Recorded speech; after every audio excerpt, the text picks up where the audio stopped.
Hello, little rats. Welcome back to another episode of the Rat Diaries podcast. That jingle don't get old.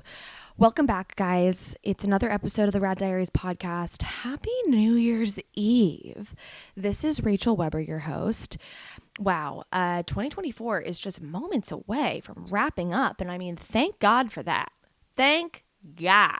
No, honestly, 2024 was an interesting year. I wouldn't say that it was like a bad year. I think it was a lot of growth. I think there was a lot of growth for me in 2024. Very intrigued to see what comes in 2025. Like, genuinely, I'm so intrigued. Because if you don't know me, like, very well, something about me is that just, I feel like things just can randomly take a turn and, like, nobody's surprised. For instance, I mean, I saw my friend Jess at the gym. This was honestly like a year ago, but I saw her and I was like, I told her an update, like, oh, I started a podcast and like, blah, blah, blah, blah, blah. I gave her like these updates and she's like, of course you did. She's like, honestly, I wouldn't be fazed if you like told me you were moving to Africa. Like, I'd be like, oh, okay, yeah, makes sense. Like, I just kind of have a very unpredictable way about me. I think that's what just makes me so type B. I'm unpredictable. Honestly, we need to talk about what type B means because that's actually something I should add to my list. I do have a topic today that I think you guys will get a kick out of. But anyways, I'm very curious as to what 2025 is going to bring because honestly, I don't know. Maybe it's that I open up a water park. Maybe it's actually a trampoline park. Maybe I become a hip hop dancer. I've always wanted to become a hip hop dancer. I'm not going to lie. Like, no, I literally want to take hip hop dance classes so badly. I just feel like I could do it. I feel like I could pop it. You know, like the Diva Beyonce song, the dance on TikTok. Diva is a female version of a hustler. Like, I have tried. I didn't try very hard. I've tried to get that dance down. It's not currently in the cards. It doesn't come to me so naturally. But back in the day, I mean, when it was COVID, I was busting out those COVID TikTok dances, those trending TikTok dances. I was busting them out. It did take some time, but like, I got to get back to my roots. Like, honestly, that's where my heart is. Heart is in hip hop. So maybe I do that. I don't know. Maybe I open a dance studio. Who knows? Maybe I get a dog. Maybe I get a rat. That would be on brand. So yeah, honestly, like, I'm actually so excited to surprise myself because like I could write down all these goals, but really I just follow where the wind blows. I just let the universe take me. I say, life, take the wheel. Take the wheel. Just show me the way and just let it unfold. So looking forward to whatever happens. Oh my God, I can't wait. I know there's going to be something crazy. There's always something crazy. All right. So getting into my episode today. So I have a good one for you guys. So I have noticed something as I go through life, you know, there's a lot of things out there that I just quite don't know. I just don't understand. And there's so many different phrases and topics and whatever. Today I'm going to talk about and admit all of the things I don't know or understand that I'm kind of embarrassed of. And, you know, this is going to be the 2025 me. I'm going to be honest. I'm going to come clean. I'm just going to be vulnerable. And that is my mood for 2025. So I'm trying to start it out right now.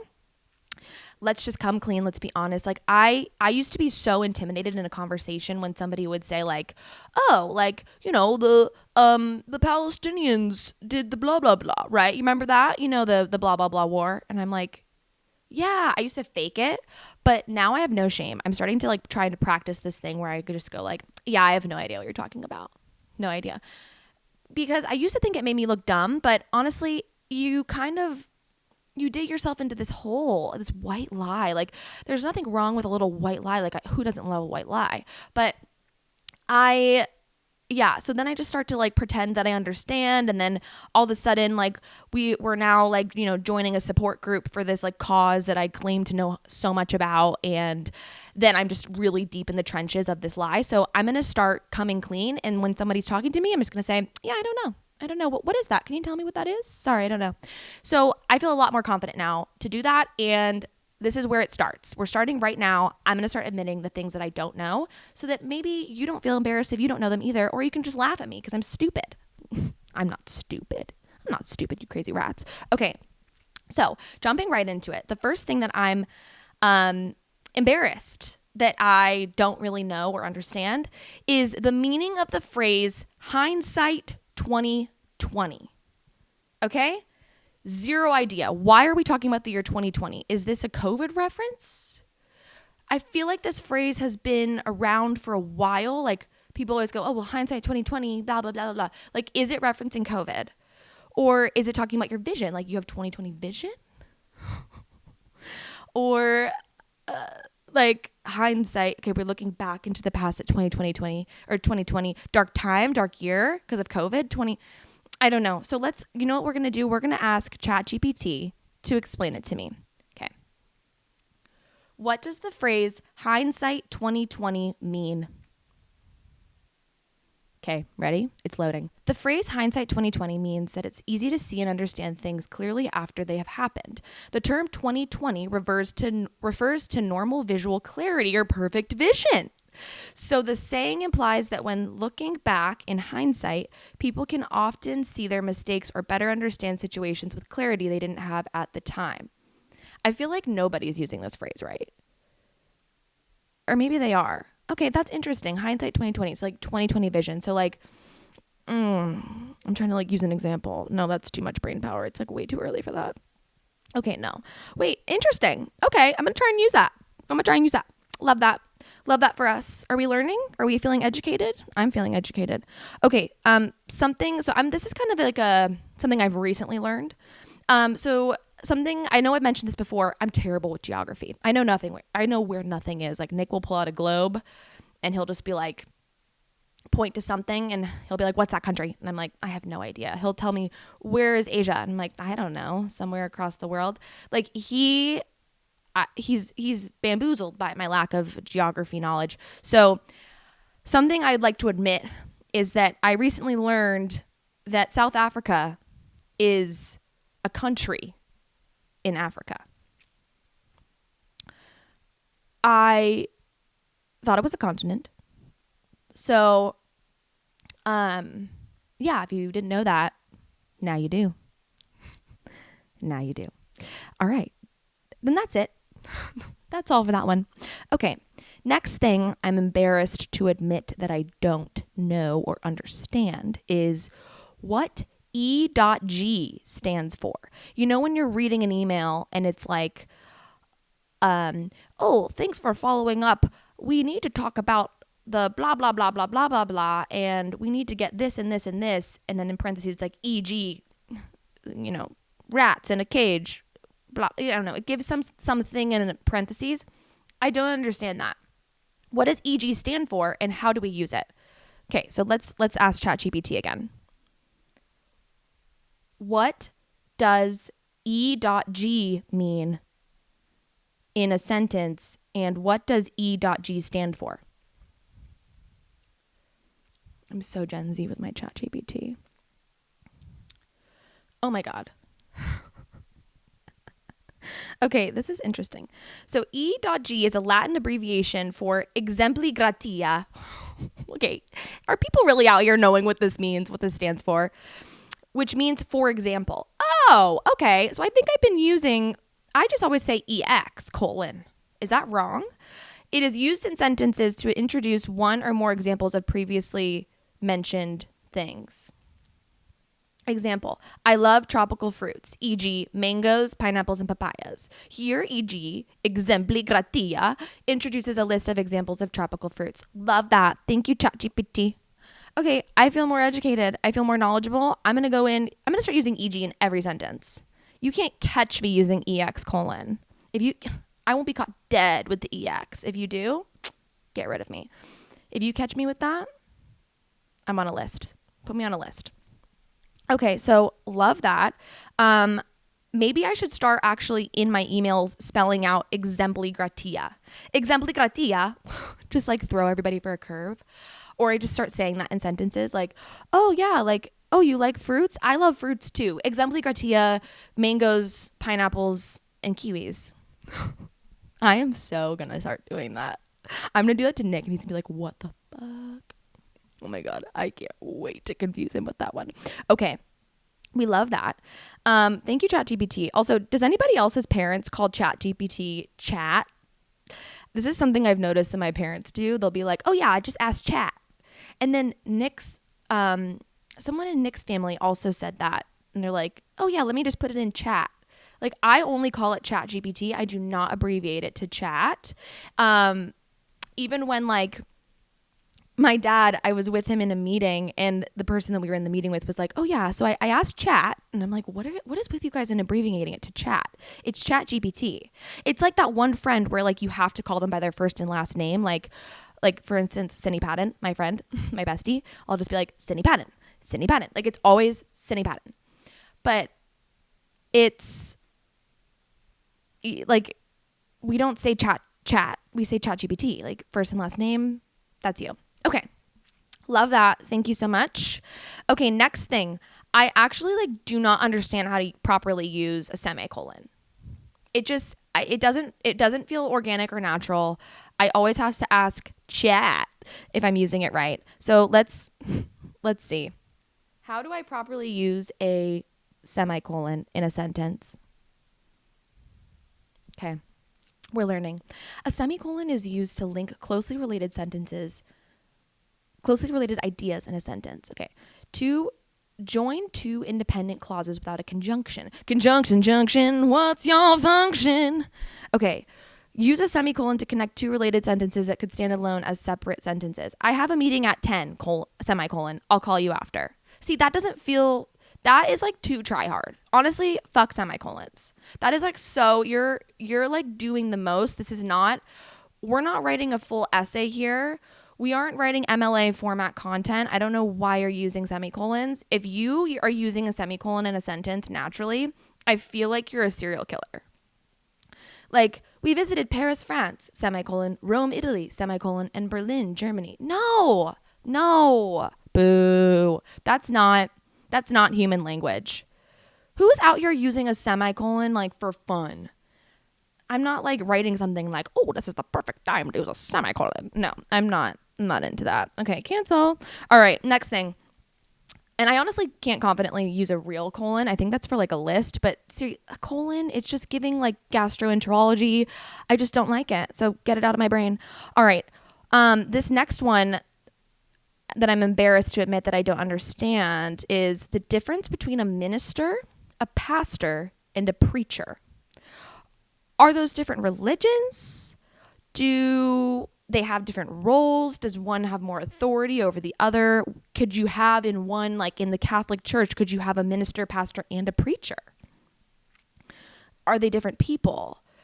Or would they never mix? Is there any controversy? Is there any sort of drama between all of them? Like, are they like, ugh, like he's a minister. Oh, well, I'm a pastor. Like, what's the difference? What's the tea? Okay, let's see. The terms minister, pastor, and preacher are not specific to different religions, but are roles within Christian traditions. Oh my God. I don't know why I thought that they were all in different religions.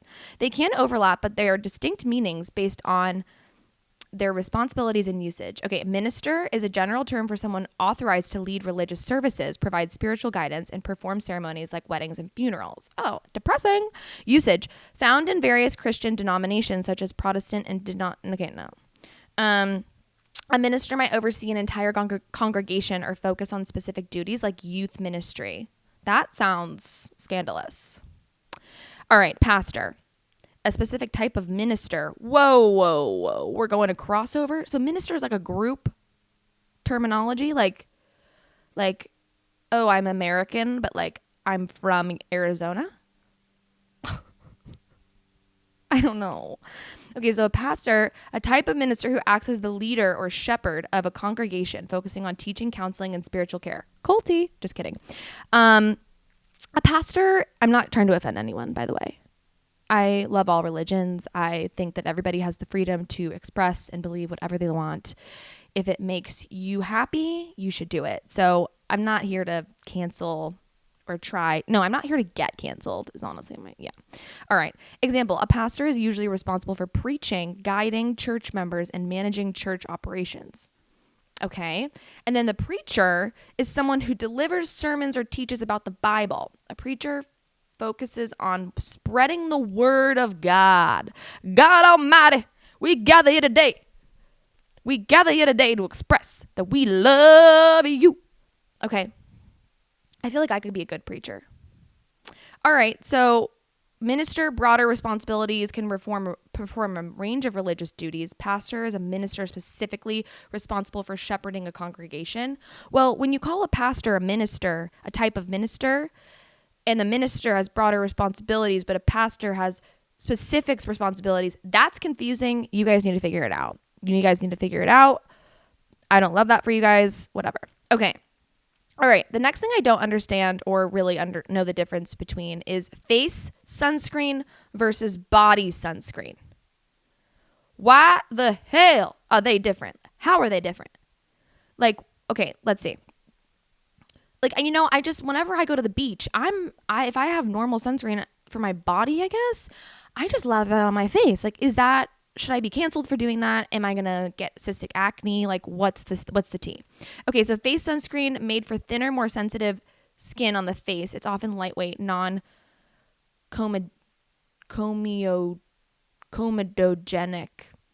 Oh, it doesn't clog the pores. And then body sunscreen designed for tougher, less sensitive skin on the body. So it might be thicker and more moisturizing, but not necessarily suitable for the face. Okay, interesting. Oh, face sunscreen has anti-aging components. Pfft, get out of here. That's a fraud. ChatGPT, don't you dare fall for these little myths and mystical theories that the world is putting out to us. There's no anti-aging ingredients in the face sunscreen. Come on. Okay, interesting. Well, I think I'm going to continue to put body sunscreen on my face. I get that it, clogs pores, but honestly, like, I feel like that's a lie.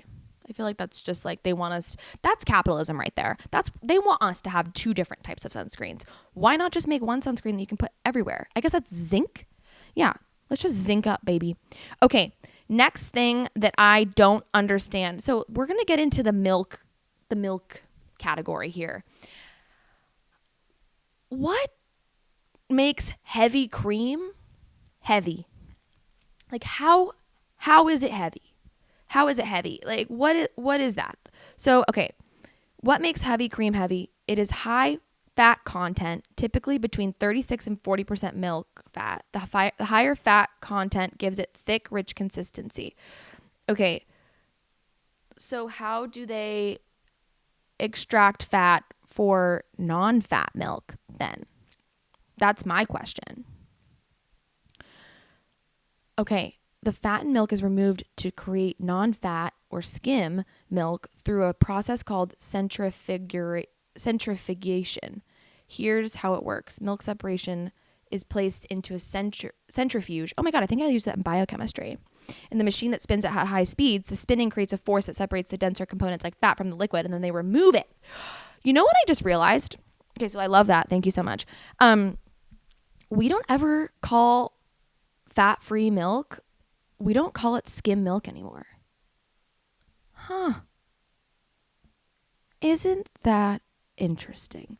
We have totally abandoned the term skim milk. Don't you agree? Like, nobody says, oh, can I have skim milk? Nobody says skim anymore. I think that phrase, that term is going out of style. Everybody's always like fat-free, non-fat, a non-fat milk latte. People used to say like, I'll have a skim milk latte. But maybe it's because we've now entered this like moment in society where we're all obsessed with not being fat. And so when it's like fat free, we feel better and skinnier eating it and having it or drinking it. We don't eat milk. But skim, I bet it's called skim milk because they skim the edge at the top of the milk and take the fat off. That is really interesting. Okay. Love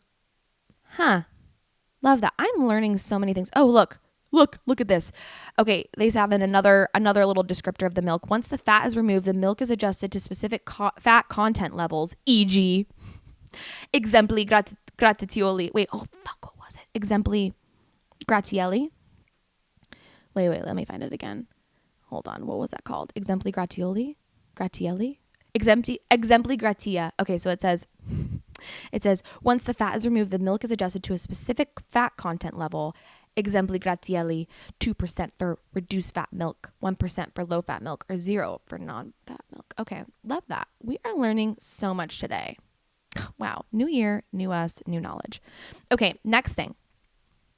Vitamins. So this is the next thing I don't understand. Vitamins, like how the flying fladoodle do they get the vitamin in the capsule? How did they figure that out? Where did they get the vitamin? Like, are they out? I'm imagining them like going on a little hiking trip and going into the desert and just being like, look, there is the very rare Exempli gratielli rock and we're going to extract the vitamin Z from it. Like, how do they do that? How? Let's look this up. Okay. Where do vitamins come from? Natural sources. Vitamins can be extracted from plants, animals, or microorganisms. Okay, so vitamin C extracted from fruits. Vitamin D derived from lanolin, sheep's wool. Huh? Wait, what? Oh my God. Wait, so is vitamin D not vegan? Oh my God, I'm about to ruin the lives of vegans out here. Vitamin D derived from lanolin, sheep's wool, or synthesized using UV light. Oh my God, shut it. B12 often synthesized through fermentation with specific bacteria. Okay, how do they get vitamins into capsules? Once extracted or synthesized, the vitamins are prepared for encapsulation. Purification, the vitamin is purified to remove unwanted substances. Powdered form, vitamins are processed into a fine powder or sometimes into an oil. Ew, so we're out here just taking capsules of sheep wool? Does anybody know this? Early discoveries in the 1900s, scientists studying diseases like scurvy, which is vitamin C deficiency, and rickets. I've got rickets. Vitamin D deficiency. Jiminy Crickets, I got rickets. Identified substances in foods that prevented these conditions. As technology improved, they learned how to isolate these compounds from foods, e.g., Exempli gratielli, isolating vitamin C from citrus in 1932. Very interesting. Wait. So is vitamin D not vegan if it's from sheep's wool? I'm about to ruin these vegans' lives. Correct. Vitamin D derived from sheep's wool is not considered vegan. Sorry. If you think you've been vegan and you've been taking vitamin D, check yourself. Check yourself. Sorry to ruin your day. You've been lying. You're a big fat liar. All right. Love that. I love when I can just spoil somebody's day. Just kidding. That's not nice. I just like to keep everybody educated and humbled out here. All right. Moving on to my next question. What is vinegar made of? I am a vinegar lover. Like, I love vinegar. I don't know if anybody else is like this. I know that my friend Anna is. I could drink balsamic vinegar. Like, something about vinegar, especially balsamic, it's just like, oh, like if you get a pizza, I'm dipping that pizza in balsamic. Balsamic glaze, like so good. And when I was in Italy, the balsamic there, it's just crack. I could actually have a glass of that vinegar and just drink it down. My mom also loves vinegar, but it makes her throat close. And she coughs. I feel so bad. I get so angry at her for coughing. I don't know what it is. Like, my mom is always choking. I don't know if anybody else's mom is like this. I feel like a lot of moms, older women, choke all the time. Like, her throat is always closing up. And I'm like, woman, breathe. But she can't. And I used to get so mad at her and I used to be so mean. But now I'm like, I need to stop that because it is the worst when you can't breathe. But yeah, you know, it's bad. But okay, let's see what vinegar. Okay, so vinegar starts with sugar containing liquids such as fruit juice, grains, or alcohol. Examples: grapes, apples, barley or corn, and rice. So And then the sugars in the base ingredients are fermented by yeast producing alcohol, what? Oh my God, am I having a glitch?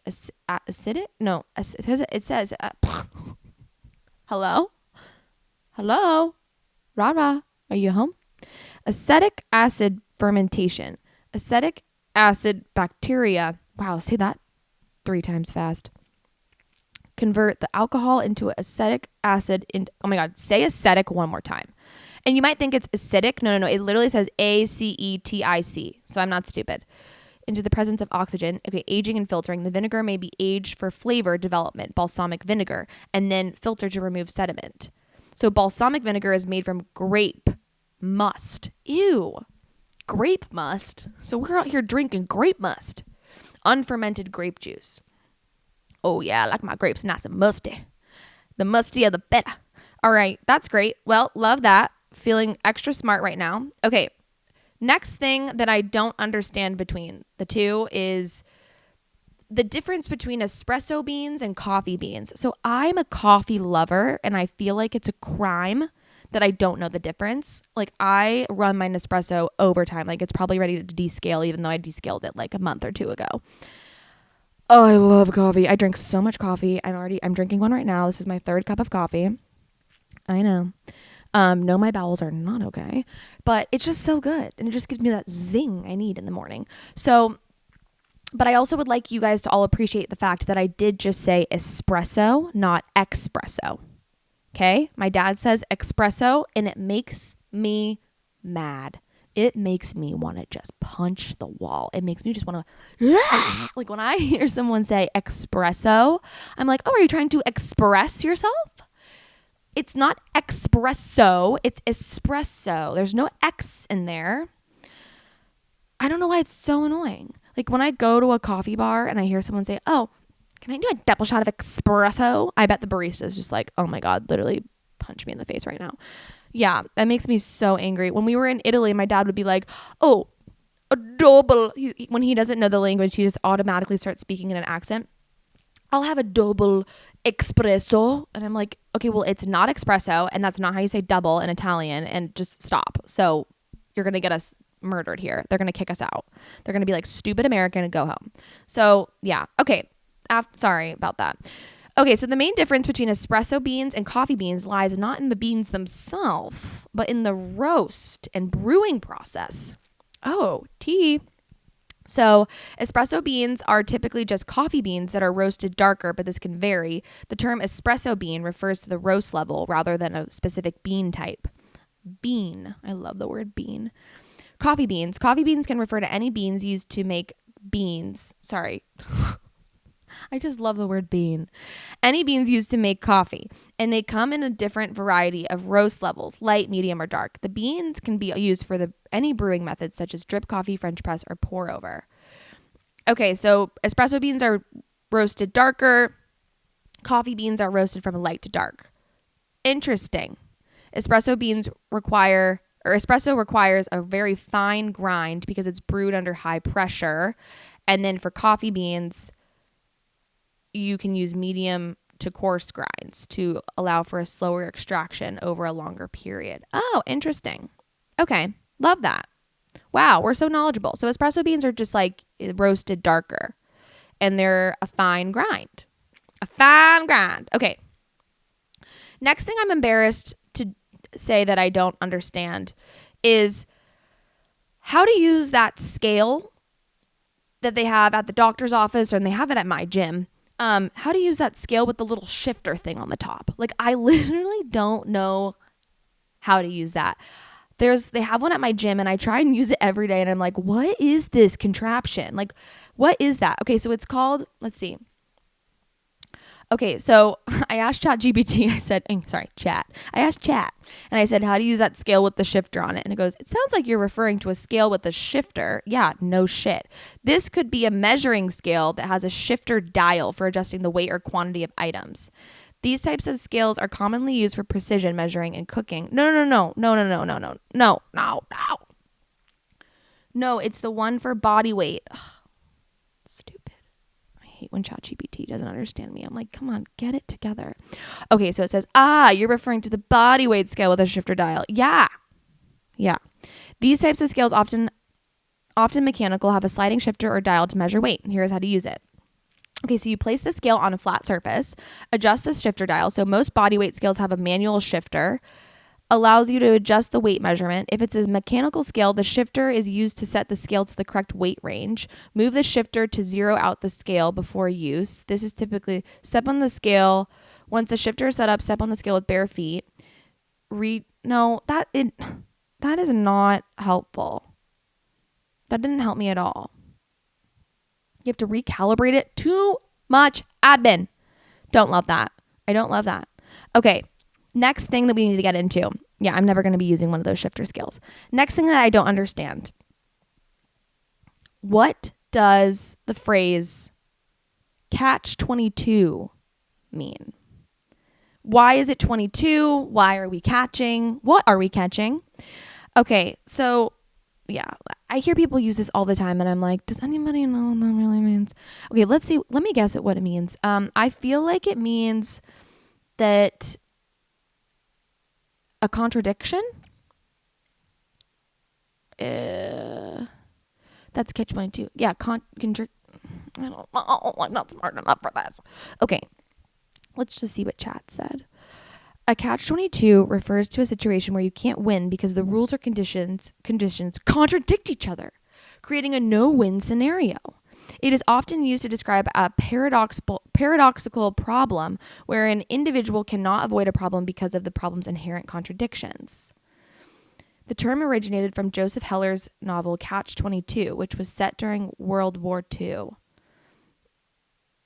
It creates a logical loop that traps the soldiers into a paradox. Example, if you want to get a job, but you need experience, but you can't get a job experience without a job, you're caught in a catch-22. I relate. I relate to that, chat. Thank you. Way to read your audience. I can relate to that.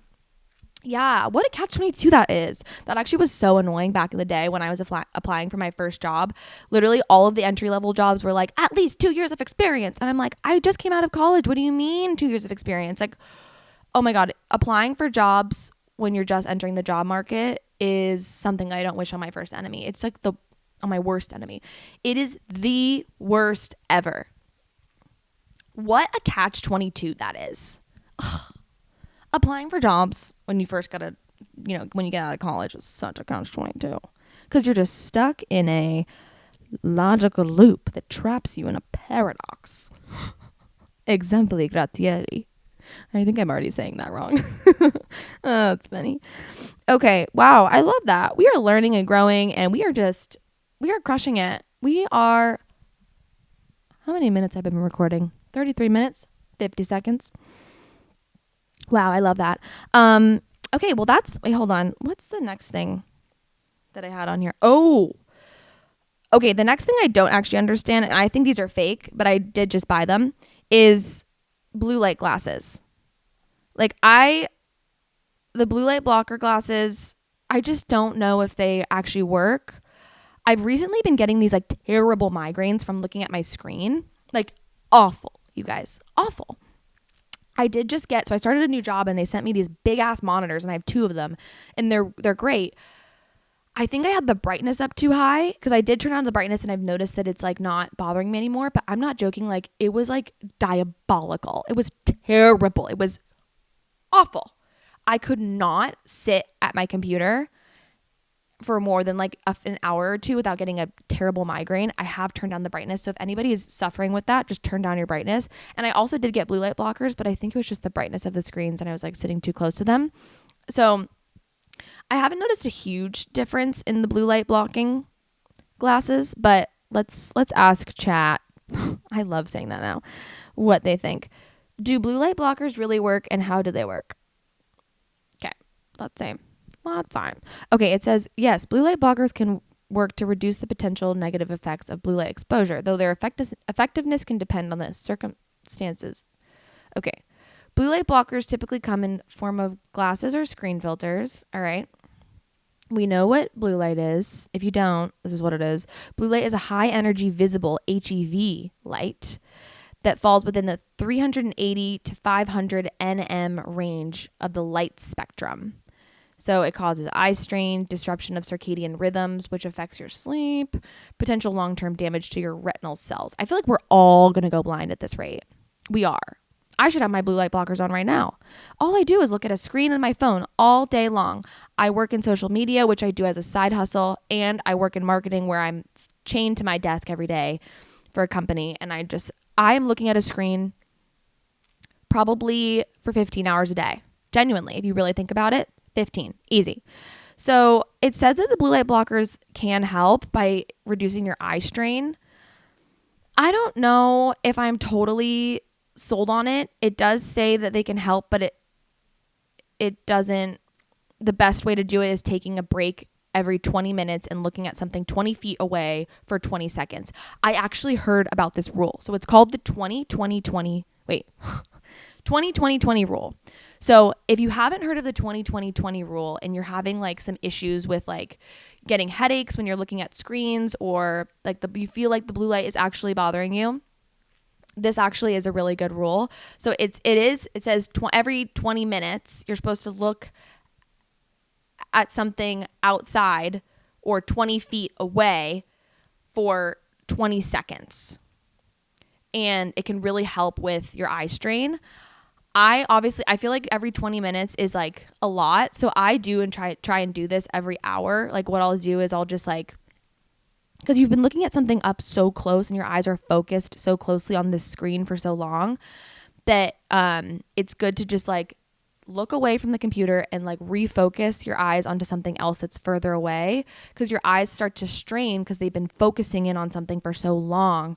So it's good to like practice looking away, look at something for 20 seconds, like in a distance, refocus to that, and then come back. So if you don't have to do it every 20 minutes. I would say try and do it like at least 3 times a day. It genuinely will help. Also looking outside, like into, like just looking outside the window. Just look outside. I feel like that helps. Not looking at artificial light. So yeah. Because when you like have been looking at your screen all day and like you come out of like your office or your work or like your work from home situation and you're like, oh my God, I feel like I've been in this container all day, like this cage, like the bright light. Oh, bright light. That was a Gremlins reference. If nobody's seen that movie, don't worry. I just saw it recently, so don't feel stupid or uncultured if you haven't. Bright light. You should watch that movie. It's actually so funny. It's like really old. It's kind of like a spooky little Christmas movie. And like there's these little like fake animals called mogwais that like some little kid gets for his birthday for a Christmas present, but they like multiply when you drop water on them and they can't be put in the light or else they die. And then if you feed them after midnight, they turn into these like crazy little creepy monsters and they can like kill you. It's a good movie. You should watch it. But there's no like animation or anything, so they literally use like stop motion animation or whatever for these like literal stuffed animals as the Gremlins. It's pretty funny. It's a good time. I think it's on Netflix. Yeah. Okay. So yeah, you should practice the 20-20-20 rule, even if it's the hour 20-20, like hour, like 1 hour every hour. I don't know, 5-20-20 every 5 hours. I don't know. We're all just slaves. Okay, the next thing that I embarrassed to admit that I don't understand, except I'm actually not embarrassed. I just don't understand this. What is... So, okay, let me start from the beginning. I don't understand the impact and the chokehold that 50 Cent has on the male population. When you turn on a 50 Cent song, men go crazy. They turn into the Hulk. They turn into like this creature, this mystical creature with super strength. And they're like, yeah, let's go. Let's have a go. Like they literally turn into the Hulk. And it's actually, it's so fascinating to me. What is it about 50 Cent that just gets them going? Like, if you need to hype them up, turn on a 50 Cent song. Swear to God, works every time. If they don't want to go to a social gathering because it's their 50th one this week that you've made them go to for the holiday season, turn on 50 Cent, all your problems are gone. They'll be like, hell yeah, time to socialize. Let's fucking go. Come on, baby, let's go. Like, it's like, it just puts them in the mood. Like, there's no other rapper out there that does that. And I don't know if it's because they feel like they're all of a sudden like Tom Brady. They literally act like they could go run an ultra marathon when a 50 Cent song starts playing. Like, it was so funny. I turned on a 50 Cent song in one of my workout classes the other day because I teach this Versa Climber cardio class. And I had this man in there. It's usually a lot of women in there. And I had this man taking class, and he was, like just like climbing all class, whatever. And I love it when people cheer and like sing and dance and like go, woo, like, excitement, hype people up. And he hadn't made a peep all class. And then I turn on a 50 Cent song and he's like, yeah. I'm like, whoa, where did that come from? What was that? Like, I thought somebody fell. Like, I turned around and I was like, oh, it's just you cheering, getting your hype on. Okay, beast mode activated. All right, baby, I see you. Like, all of a sudden, not one word from him. He never cheers. And I turn on 50 Cent. Yeah. And then he, like, after class was like, I just climbed 6,000 feet, which is crazy. Like, that's a lot of feet. And I was like, oh, wow. And he's like, yeah, that 50 Cent song, like, really, like, got me going. And I'm like, oh, like, good for you. It's just funny. Like, what is it about that man? What is it about that 50 Cent? I don't know what I'm doing. I'm feeling extra goofy. You're catching me in the morning right now. I'm recording this at 8:38 in the morning. I guess I started at 8 a.m. And I'm feeling good, sisters. I'm feeling good. Those are all of my things that I would like to share that I'm embarrassed I don't know. If you are judging me right now and you think I'm stupid, let it go ahead. Be my guest. Line up. Get in a line. I've got haters around the block. Okay. Get in line, join the crew, join the cult. But hey, I'm just trying to explain to you guys that I'm not afraid to take a stand. Everybody. I don't know. Yeah. Isn't 50 Cent in that song? Isn't that like an Eminem song? I don't know. One thing, because this is a national news coverage podcast where we talk about current events, I do have to talk about something that has been weighing very heavy on my heart. So, sorry, I really just took a turn there. I gotta readjust for this situation. There is something I need to talk about because we talk about current events, national news. We cover it all here, and this is really serious. Okay? All right. So I recently got the news that Paige Desorbo and her boyfriend, Craig, don't know his last name because that's irrelevant. Paige Desorbo, who is the main character of that relationship, they broke up. Paige and Craig broke up. She is one of the hosts of Giggle Squad. And I'm a giggler. I'm a giggler through and through. I would never get a tattoo, but if I did, it would say I'm a giggler and it would be a tramp stamp. So to hear this news, oh, it hurts so bad. They were, number one, the most beautiful couple I've ever seen in my entire life. Talk about perfect. Like, Paige Desorbo gives, she's an icon. She is a hybrid between Joan Rivers and Martha Stewart. She's a combination of the two. And then we've got Craig, who just like wouldn't hurt a fly, and he is on Bravo's Summer House reality TV show. But honestly, like, he's the only person in reality TV that like doesn't bother me. And they had been dating for 3 years, and she's 32, and they broke up. Like, this literally just came out on yesterday, the 30th of December. I'm not going to say that like I knew this would happen. I kind of felt it coming because she and I love how I'm commenting on a relationship that I have never ever had any experience or interactions with, but I'll just say from like an outsider perspective, in a way I could kind of tell that it was coming because they didn't live in the same place. And Paige is just such a boss bitch. Like she is Martha. She has the drive of Martha. She does. And she also has the spunk and the thunk of Joan Rivers, where she's just like, get out of my way. Don't touch me. Don't look at me that way. I'm doing my thing and leave me alone. So she's just such an independent girly. And I am really like happy for her that she was able to like, I'm kind of speculating that she broke up with him. I don't know why. I could be totally making that up, but I do feel it.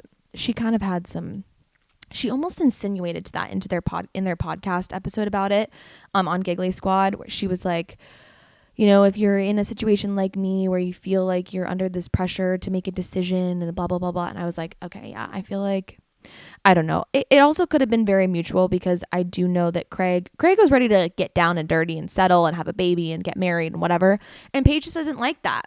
And I wanted to just comment though on how much I appreciate the way that she shared this information and news on the podcast and the message that she put behind it, because she touched on having, you know, being in a relationship, and especially when like you're in your 30s, and she's like, if you feel like you don't want to go a certain direction in your relationship because you have so many other things that you're excited about, and like it doesn't feel perfect, and like, you know, don't feel afraid that you're going to die alone, or like, you know, don't be afraid that you have no significant other and you're not having kids right now just because you're in their 30s. Like society puts all these pressures on us, like that you have to follow this, like, you know, this certain path because it's what was always traditional, you know, back in literally back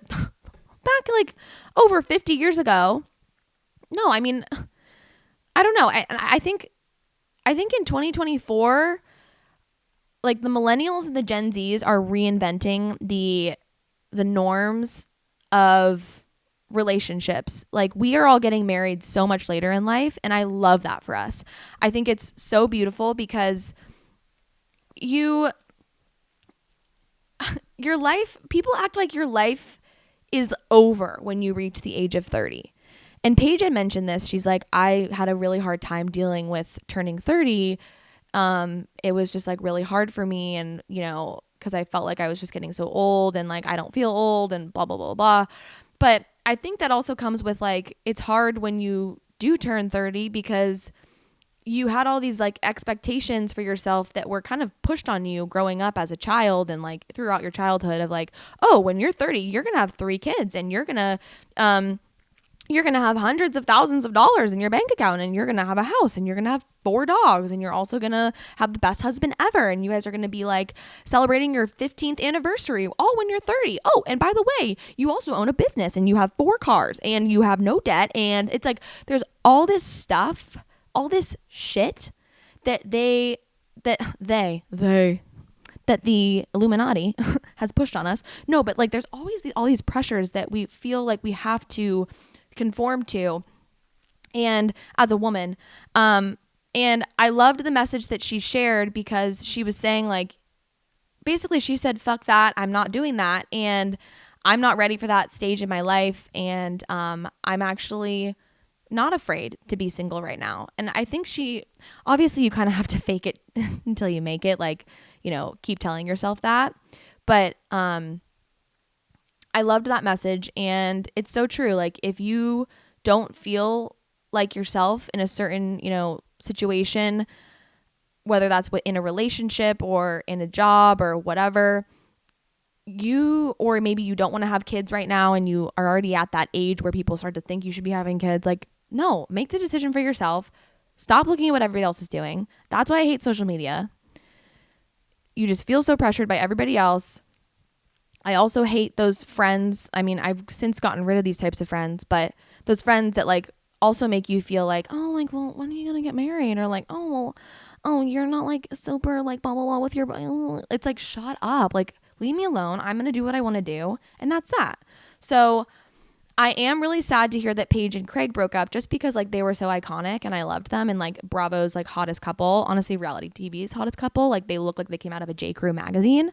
But I am also just like so appreciative of how vulnerable Paige was about her situation, and also just like the really amazing thoughts and practices that she shared around breaking up with someone in your 30s and being single.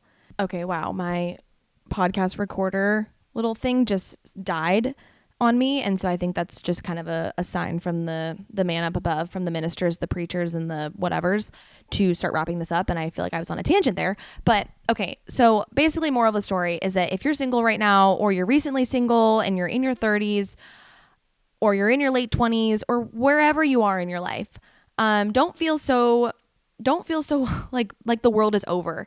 Literally, if you think about it, if we all live to 100, your life is just getting started. And I did want to just mention a little quote that I heard on TikTok. I hate when I quote TikTok, but come on, guys, it's like all the media we consume. But I do want to quote this one gal. She's the owner of the clothing company called LPA. And she talked about her whole journey, how like she was living out of a car, and then she like, started working for this one, clothing designer and became their personal assistant, and then she showed her clothes here, blah blah blah blah, and now all of a sudden she's like made all this money, and she's like was picked up in like Revolve to sell her clothes, and she has now like bought her parents like a home and paid off their debt, and she now has like her own life and her kids, and she's built like this beautiful empire for herself and has her whole clothing brand, whatever. And she's like, and I'm 38, and I figured out all of that when I was like, things started to move in the right direction when I was like 32, 33. And I loved that, because she was like, if you're in your 20s or your late 20s and you feel like things aren't going the right way and you're lost and you're not in the right spot, that's great, because you shouldn't be in the right spot. Life is just getting started. And I was like, oh, thank God, I needed to hear that. And it's so true. Like, I don't know why we always feel like everything has to be perfect at all times of the day. And I think it is due to the media that we consume. People are like, oh, my 9 to 5 making $400,000 a day. Come with me. Oh, going to the nail salon. Oh, here's my Ferrari. I'm only 29. Like, it's like this. A lot of that content is fake on TikTok. Like, did you not see the girl that got arrested on TikTok, this influencer, for her Target hauls? And she was using a fake barcode to scan all of her purchases at Target, and so that she could do her Target hauls on TikTok. And like, she literally went to jail. She got arrested and went to jail because she was caught stealing. Because she couldn't afford, she felt like so pressured to keep up with all these like hauls on TikTok. And it's like, that's so sad. Like, why? I hate it. So people might even be stealing, and maybe they're not. People might even be like putting together content where I know they are. People are putting together content where it looks like they own that Ferrari and it's not their Ferrari. Or like, remember back in the day when there was that huge scandal of there's this studio or something in LA where you can go in and it looks like you're on a private jet, but you're really just in like a fake private jet studio. And girls on Instagram were taking pictures in this studio to make it look like they were flying private, when really it was just a set.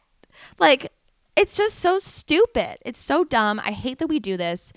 And I'm so grateful for the fact that like, I feel like right now I surround myself with people that are very humble, and they're not so materialistic and obsessed with their image and what people think and what status they have.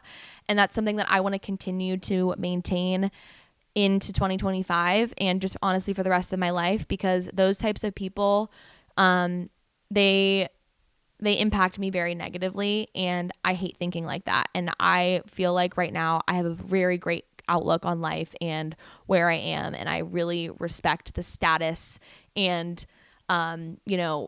current financial standing of things that I can do in this current moment. Like, I am so proud of myself, of all that I've accomplished, and I've done it with my own money on my own.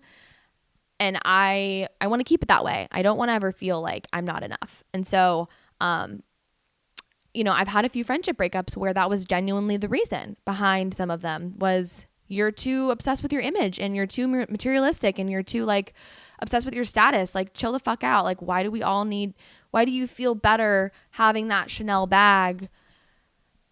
Like I don't even think about if I were to get $10,000 right now, I would probably put that into an investment account, which I already have. I'd probably put it in there, or I would maybe go buy like a new toilet for my house, like dead ass. Or no, I would actually get a new air conditioner because I need one so badly.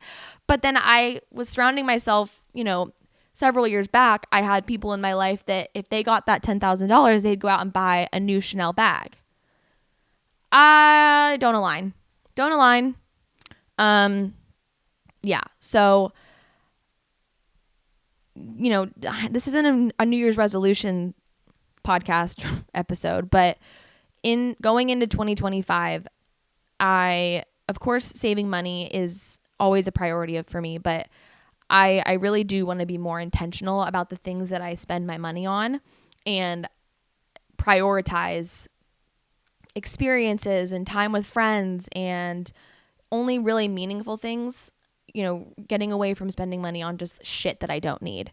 And I think I've been doing a really good job at that since I got laid off, especially. I was really watching my expenses, but I want to continue to do that because stuff isn't what makes us happy. It's time with our friends, time with our family, and the memories that we make. I know that's such an overdone phrase, but it's so true. So if you feel like you're just spending money on shit, stop it. Because what I do in my head is I'm like, okay, with all of those clothing I just purchased and the makeup I just bought, that's $500. I could have used that to actually buy a round trip ticket to go to Texas to visit my best friend. So why'd you do that? Literally, I think that way. So start checking yourself before you wreck yourself. Okay, little rats. Well, Happy New Year. I love you all. Thank you so much for being a listener. 2024 was fabulous, but let's make 2025 even better year. I hope you have a fabulous celebration of the new year, and I'll see you next year. Oh my God, that's my favorite joke to make. I'll be like, oh, I haven't eaten cheese since last year. Oh my God, I can't wait to start making that joke. Okay. All right. Well, I love you guys. Bye. See you next week. Remember to like and subscribe. Follow my podcast. Watch it on YouTube. Follow my TikTok. And yeah. Okay. Bye, rats.